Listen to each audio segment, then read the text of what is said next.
Mandate الحمدللہ ہم نے اپنے شہروں کو لوٹایا ہے۔ سکھر، نواب شاہ، میر بخاص میں 15 سال کا تسلط تھا، وہ ابھی تک کم نہیں ہوا ہے۔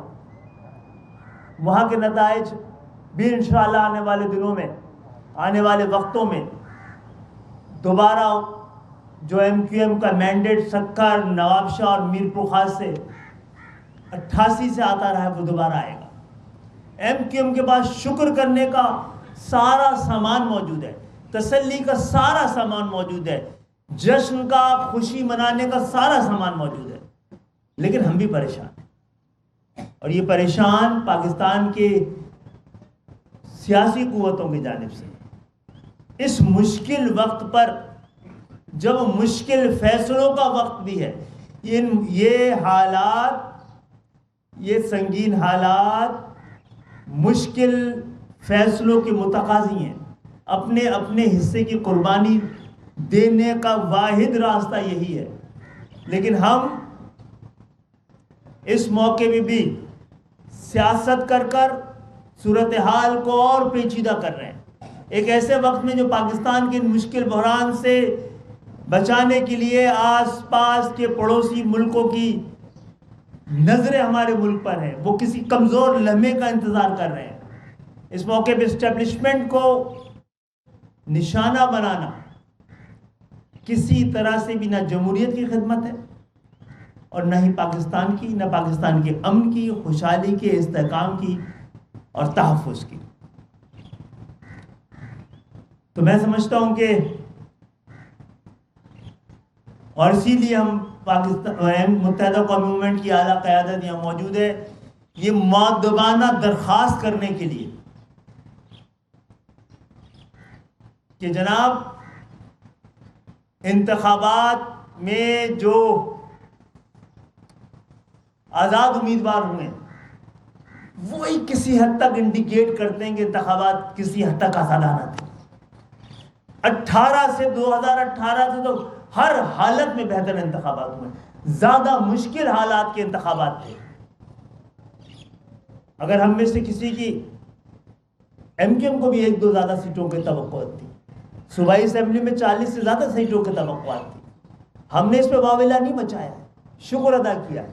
یہ معاملات اٹھائے جا سکتے ہیں، ان میں ایسے امکانات ہیں جس پہ کہ بڑے زور سے بات کی جا سکتی ہے۔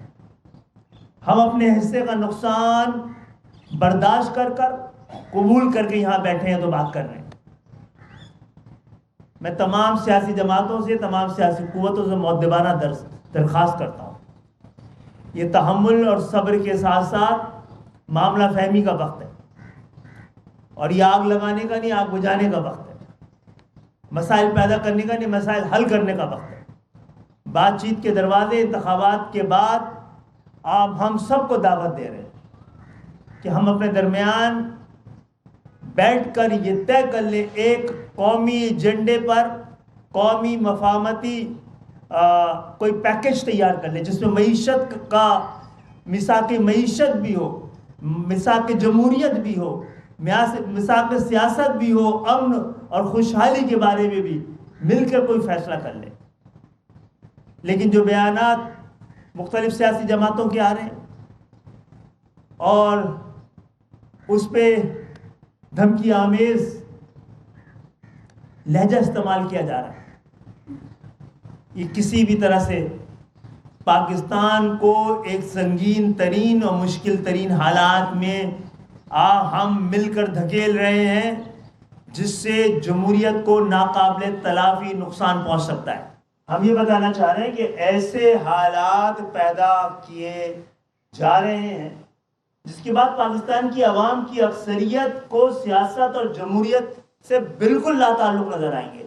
آپ اسٹیبلشمنٹ کا بار بار نام لیں گے، کہیں اپنے اوپر لگنے والے الزامات کا ایکسپلین کرنے وہ آ گئی نا، تو سب چھٹی پہ چلے جائیں گے۔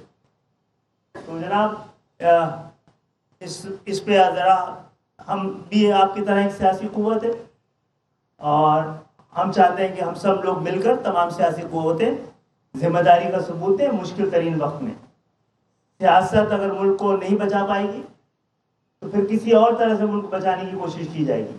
جمہوریت راستہ نہیں دکھا پائے گی، تو ایسا نہ ہو عوام پھر کچھ اور دعائیں مانگنا شروع کر دیں۔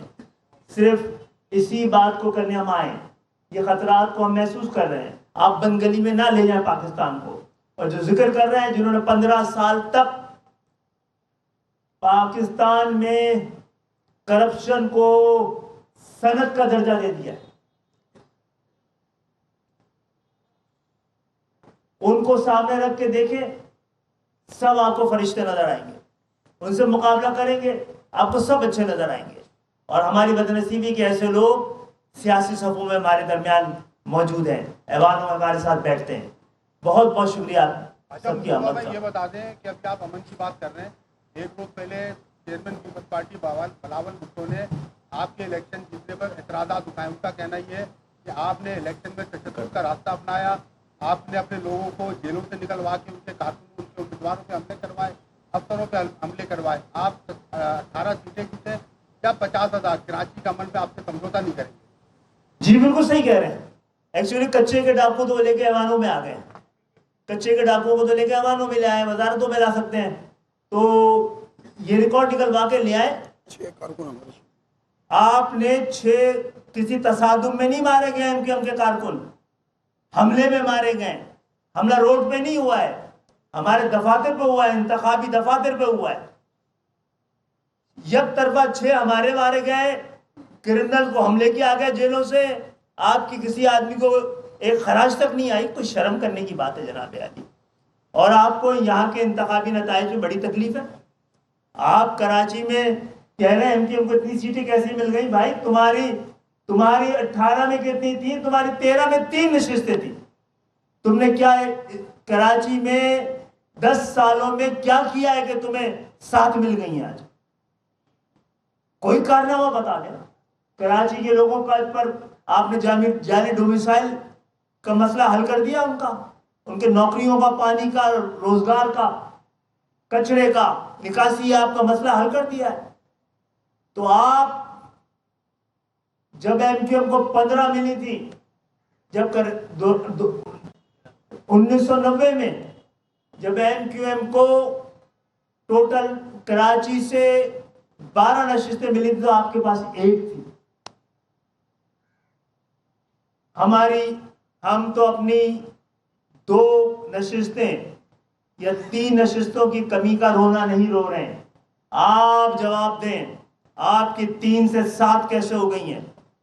اور جناب آپ کے تو نظریاتی ونگ کا نام لیاری گینگور ہے، ان کے نظریاتی آپ کے جو لیڈر ہیں ان کا نام رحمان ڈکیت ہے۔ آپ ہم سے بات نہ کریں اس حوالے سے۔ ہم نے مڈل کلاس کی لیڈرشپ کو یہاں متعارف کرایا ہے، جس طرح کی زندگیاں گزارتے رہے تھے اسی طرح کی زندگی گزار رہے ہیں۔